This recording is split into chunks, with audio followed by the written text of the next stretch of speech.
Do you think it's possible to be a minimalist when you have a disability? No. No? Sorry. And why do you think that is? I'll stay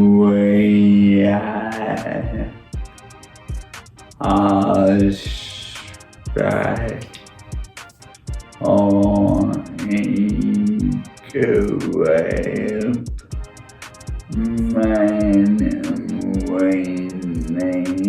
We have a lot of special equipment.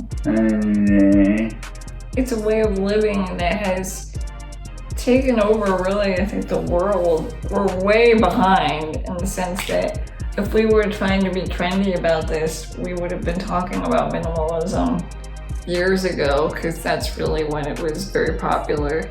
But it's still around, and it's something that people strive towards, I think. I mean, ever since you knew me, you knew I was kind of like into it, kinda.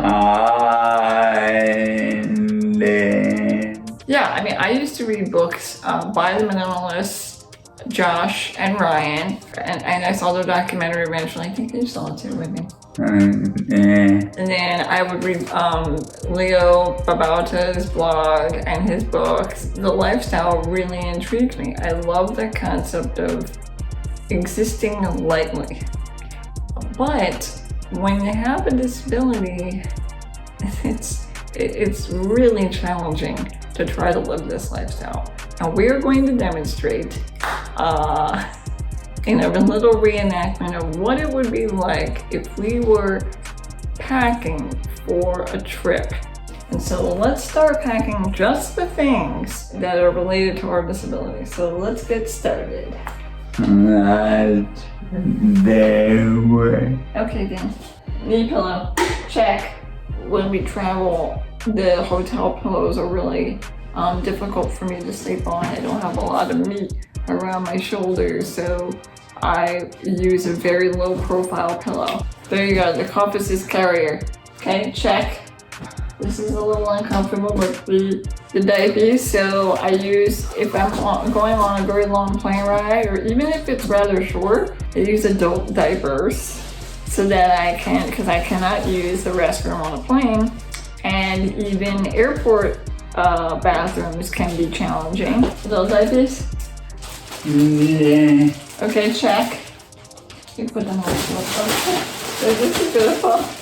Okay, basin. Now the basin's super important for going anywhere, even on short trips, because a lot of times we can't reach the sinks. So this is kind of like a bridge, and this helps with Dan's teeth brushing, my teeth brushing, shaving, all sorts of things. So this is a lifesaver. If we forget this, it makes it so much more difficult. So check, basin. Mobile charger, wheelchair charger, check.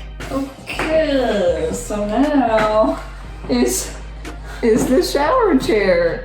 And if you guys haven't seen the episode on this shower chair, which is fantastic, but just not very compact and transportable, we got some issues here, okay? So we have shower chair, the charger, that's just one, we need one more. We have the adult diapers, we have the cough assist travel bag, we need the basin, we have 2 pillows, and then we also need your wheelchair.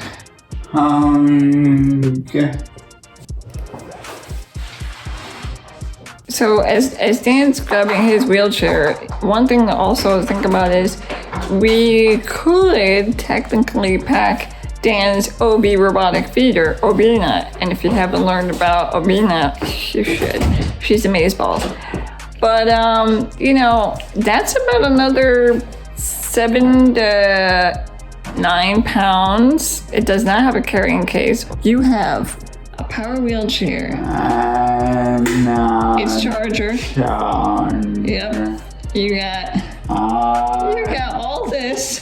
Oh, and we haven't even mentioned that I also travel in a chair too. Now, I don't take my main power wheelchair because airlines are notorious for beating it up and ruining it.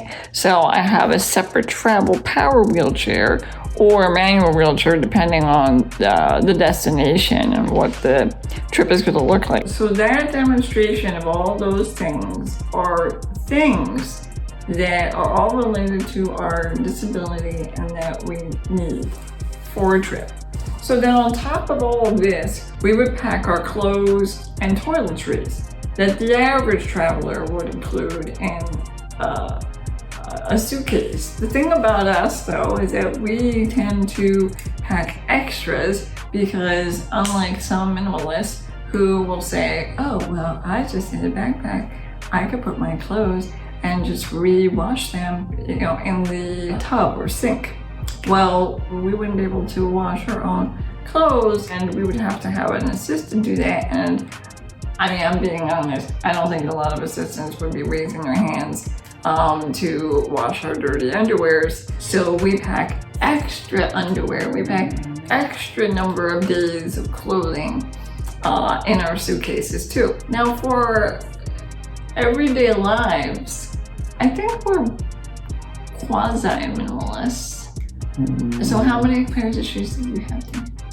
I name 5. 5. Is that including your new snappy slippers? Yeah. I really like them.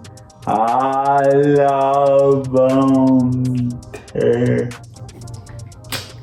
And I think I'm up to like now 12 shoes, including my slippers. So I think that's a pretty impressive feat. I really care about shoes. I really care about nice clothing and like how I look in them. And I try to be very thoughtful about what I wear.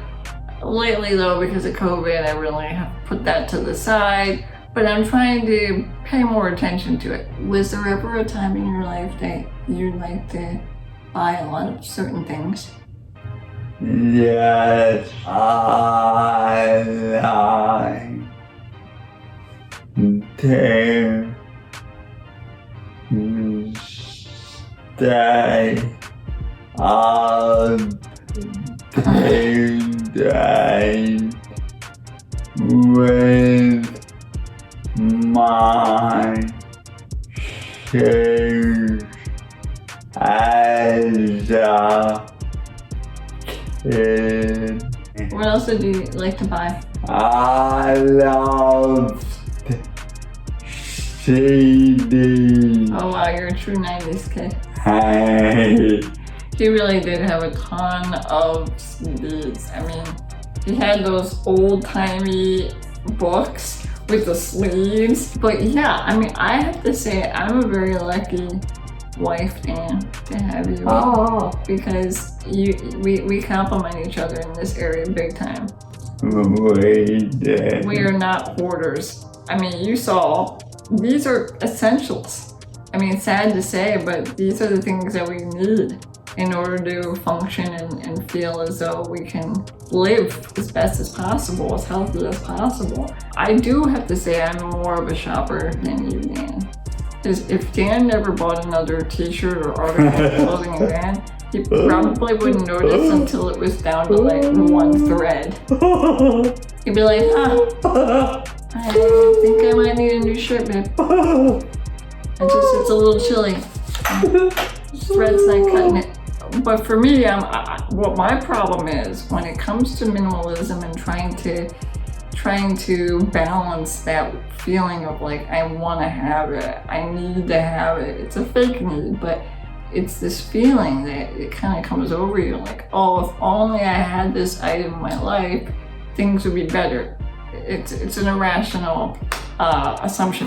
We talked about in one of our episodes one of my pairs of sneakers. Well, actually, I only have one pair of sneakers, and they're from the company Zero Shoes. Well,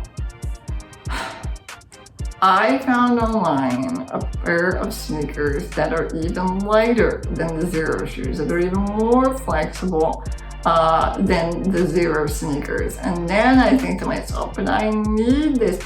I need something softer. I need something more flexible. So you know what I did? I bought the other sneakers, and what I'm going to do is instead of keeping both, I either give away or I sell the old item that's no longer serving me, in an effort to upgrade. Upgrading is a really dangerous concept in the world of minimalism because it could be like hidden. You never really see. I don't think that you know how many times I've upgraded stuff. And then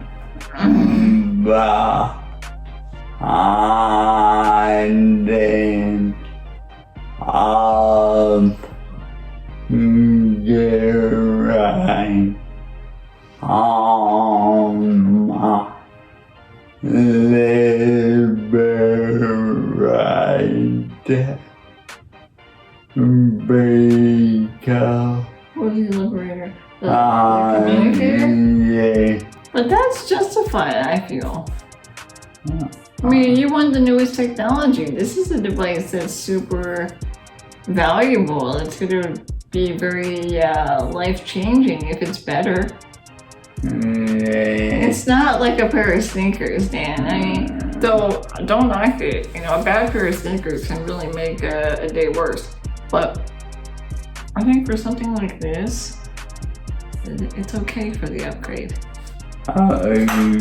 Well, one thing I've done to help control a lot of the spending is I've actually, for those who really know me, you guys already know, I have created a list, literal list. It's old school in that it's a Word document, Microsoft Word, where I have literally typed out every single article of clothing that I own. And I've separated by category, so I have it by business pants or formal pants, casual pants, shoes, slippers, earrings, all of that, even my like jewelry and accessories. I came up with the idea a long time ago when I first watched the movie Clueless, when Cher wakes up in the morning and she had her computer swivel through the various outfits that she could choose from. My super like obsession with organization mind was totally transformed when I saw that scene. And so I wanted to create something as close to that as possible. And the easiest way to do it, the most straightforward way to do it, was to create this list. And I've had this list for probably over 15 years. If you're struggling with balancing your life with shopping or acquiring things that maybe you don't always need, you might want to consider doing this. And then of course, another thing that I've kind of carried over from that list is when we travel, we have a master packing list. The master packing list will ensure that, okay, did we remember the hair ties? Did we remember the shaving cream for Dan? So it's all listed, all the items that we need, from the smallest to the biggest. And will we ever get to, minimalism the way that these famous minimalists have lived? Probably not. Oh, really?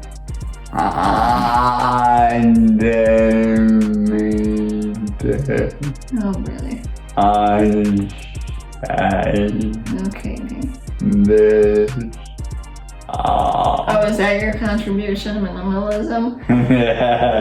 Nice thing. It's all a matter of interpretation, I feel. For me, it has brought me like a greater level of peace of mind and control. Like, even though this is a lot of stuff, I know what we have. I have a sense of, control over our things and the things that meet our needs. And I think at the end of the day that's a really important point. So we hope this was helpful. Keep it Ginchiest. Ciao.